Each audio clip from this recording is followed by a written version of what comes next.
Jean chapitre 3, verset 5.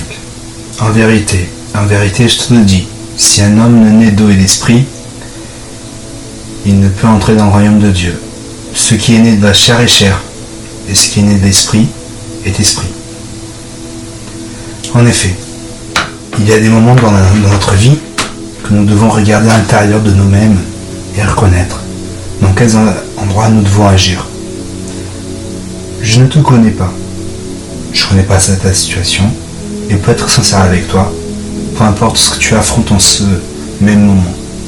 Car Dieu nous permet à chaque fois de recommencer, de renaître. Nous avons donc cette opportunité de renaître. Très souvent, dans notre vie, nous traversons des crises qui transforment nos repères. Nos repères d'espoir deviennent souvent des sources de désespoir. Là où il y avait de la joie, à présent, tu ne trouves que la tristesse. Et l'amour, souvent, se transforme en haine. Fréquemment, nos souffrances sont causées par des gens qui nous sont chers. Mais c'est notamment parce que ce sont des êtres chers que ça nous fait mal. Mais de plus, c'est surtout parce que ce sont des êtres chers à nos yeux que nous devons les pardonner. Renaître ne signifie pas seulement de reconnaître que Jésus est dans notre vie, notre Dieu, notre espoir, notre meilleur ami, notre maître, mais aussi de pardonner ceux qui nous ont fait du tort. Sauf aussi laisser de côté nos mauvaises attitudes et gestes. Reconnaître, c'est recommencer chaque jour, et chaque jour s'améliorer. Je ne vais pas vous dire que le péché n'a pas d'importance, mais dans ce cas, le péché n'est pas le plus important.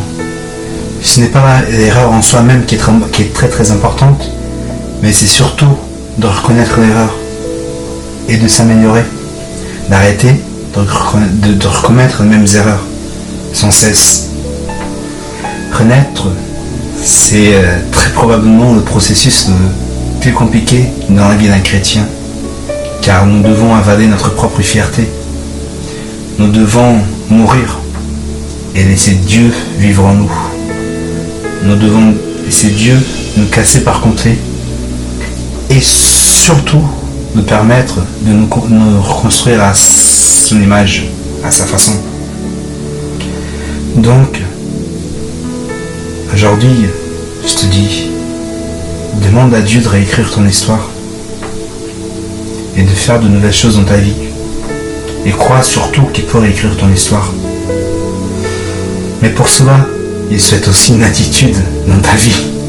Ce n'est pas seulement en faisant les mêmes erreurs, sans cesse, que tu vas avoir des résultats différents. C'est surtout en étant à son image, en cherchant la sainteté, en cherchant à faire la différence dans ce monde. Donc, n'oublie pas, le changement commence par toi. Reconnais que tu as tort, reconnais que tu es faible, et c'est dans ta faiblesse que tu deviendras fort. Mais mes chers, j'ai un avertissement à vous donner aussi.